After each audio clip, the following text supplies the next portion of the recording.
reached for the phone because I wanted to share this event that happened with me just a couple of days ago with a dear friend. First, LordandArmor.com, it's live. The shop is live. Thank you for all your support. All of you friends and family and everyone else out there that's saying, where can I get that hat? Where can I get that hoodie? It's time to pony up. LordandArmor.com. And thank you for subscribing to our channels and the likes and the thumbs up. And thank you for all the positive feedback. Thank you for all the corrections. And thank you for challenging me. Here I am a couple days ago. This is the story that I've been wanting to share. I got together with a good friend of mine. I've known this pal for coming on 20 years.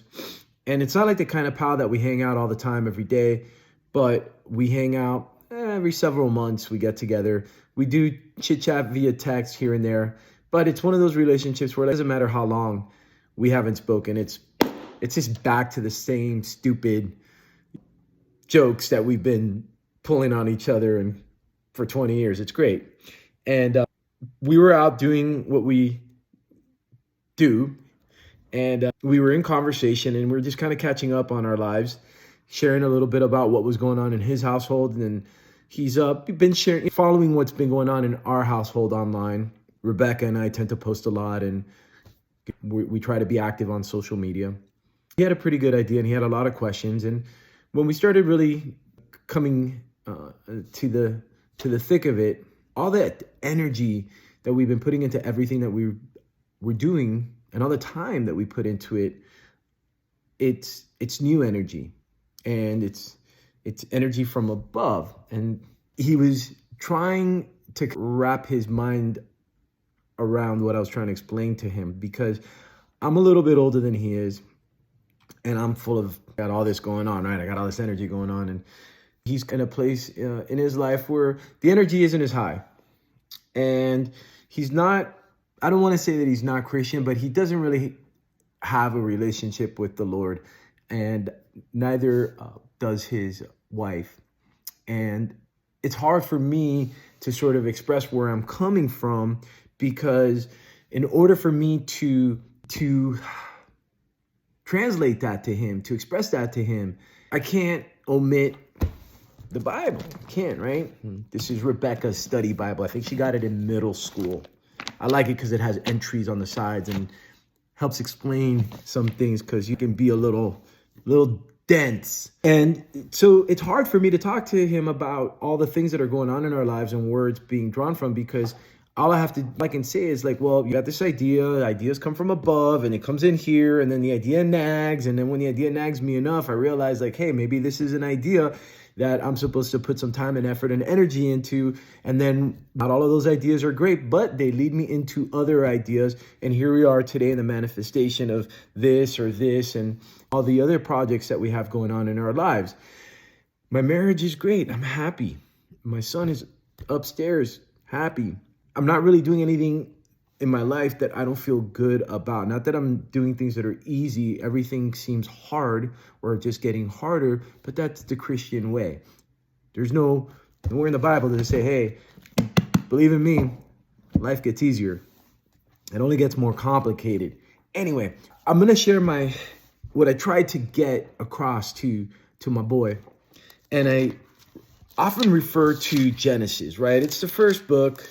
We all kind of know of it, but I'm going to just reference 3 verses in it that I like a lot, because they just happen to speak to me, and especially when I needed to hear it. And that's the first verse, right? Genesis 1, verse 1. It's simple. In the beginning, God created the heavens and the earth. Boom. There's your big bang. God created the heavens and the earth. And then the earth was without form and the void, right? And the darkness was on the face of the deep, and the Spirit of the God was hovering over the face of the waters. Right? He's thinking about it. He's looking at it. He's like, and he says, then God said, let there be light. And there was light. Awesome. So all my friends that are into these manifestation books and The Secret and if you think it and you speak it and you smell it and you put your hands on it and you can steer it, or in the Bible, the first action, vocal action that God performs is he speaks it. He says, let there be light, and there is light. So God just says it and it happens. Oh, but he's God. He can do these things, right? Absolutely. But you go down a little bit more and you get to this verse 26, Genesis 1, verse 26. And this is the part where I kind of tie it in for me. Then God said, God likes to talk like your boy. Then God said, let us make man in our image according to our likeness. Come on. So I'm telling my boy, I'm like, look, God created the heavens and the earth, right? You're a Big Bang guy. Boom, right? It came from somewhere. So boom, there's the explosiveness. I'm not a scientist. I'm not a theologist, but I got to say, like, God said it. Boom, there it is. Bang, whatever you want to call it. Then he speaks light into existence and other things. But light is the first thing he says. Let there be light. And I like light because I can stub my toe in the dark. And in the light, less stub. And then later on, he creates man and he creates us in his image. So as I'm talking to my friend, I'm saying, hey, man, you're a lot more powerful than you give yourself credit for. You are godlike, right? And God gave you this power, that he also possesses, right? He gives you this power to think, to make decisions, to speak words, and then to take action. And the results of whatever you're thinking or the words that you put out and the actions that you take, those are your choices. That is purely on you. The ability to go on a journey, to create, to manifest, to secret, it's in the Bible thousands of years ago, 10,000 years ago, however old, the Old Testament is, because it's the first thing that he says. It's not new. Somebody just didn't think about it or create it or invent it. God told you from the beginning, you got this. You're in my image. If I can speak it, you can speak it. Not the Big Bang, maybe, but we can take small steps and fulfill things, especially when they're the right things. If I do this a lot because I feel like this is how God communicates with me. Hey, do this, do this, do this. And when he does that to me long enough, it's all over the book, in the book, God nagging me. I have to do it. I have to do it, even when I don't know what I'm doing. And that's the story of the history of the Bible.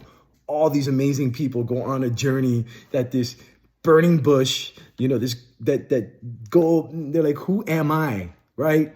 Moses, burning bush, talking to God. God's like, hey, you're going to go liberate my people and you're just going to walk them out of there. Everything's going to be good. And Moses is staring at him. And he's talking to God through a burning bush. He's staring at him going, who am I? And I'm like, you are godlike. You're created in God's own image. And you're talking to the guy right now through the bush. And it sounds crazy, but you know what's even crazier? You're watching this video that I'm filming on my phone wherever you are, and it's going through the air. Why not a burning bush? Why can't we wrap our minds around God's ability when look at our lives, the technology, these things flying through the air and passing, into your phone or whatever device you're using. It's a miracle. And somebody thought about this. Somebody spoke about this. Somebody said, hey, I'm going to create a device and we're going to shoot videos, and people are like, well, what's a video? And like, don't worry about that. We're going to get to that. And we're going to be able to talk to each other all over the world. Like, it just sounds crazy. But somebody listened. They listened. They thought about it. They spoke it. They thought about it. They went on an adventure.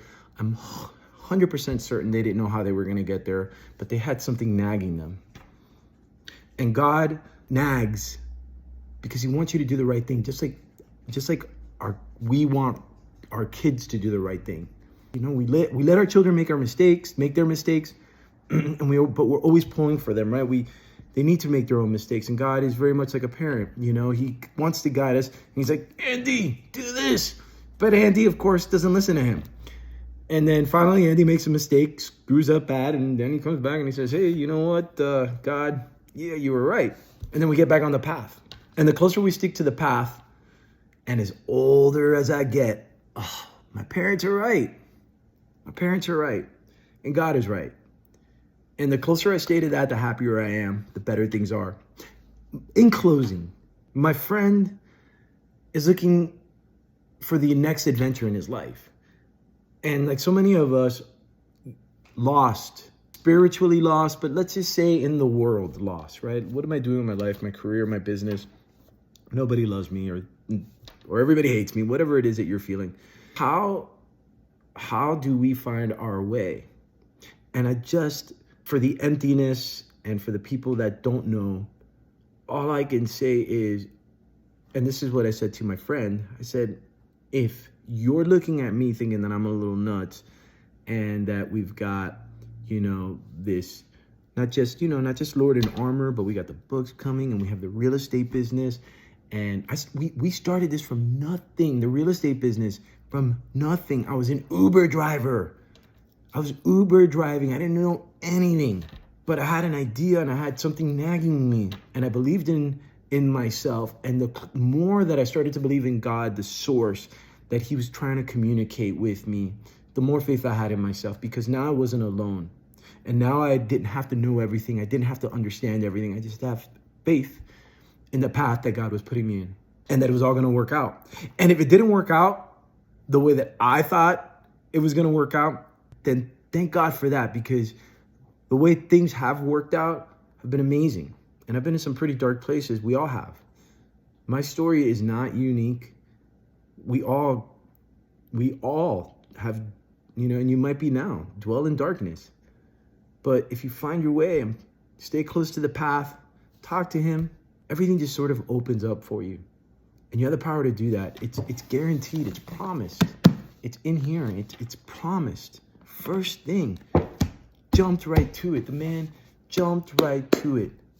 Spoke it, created us in his own image, and empowered us in a godlike way. Not saying some crazy stuff like we can big bang everything, but in our way, in man's way, with his guidance, our dreams, our visions, things that we want for our lives aren't always up to us. And the more we fight it, the harder things are. And the more we stay close to it, the more things manifest. All right, that's my little thing for the day. Thank you guys so much for the love and the support. You know who loves you, baby. Your boy, AMJ. God bless you guys.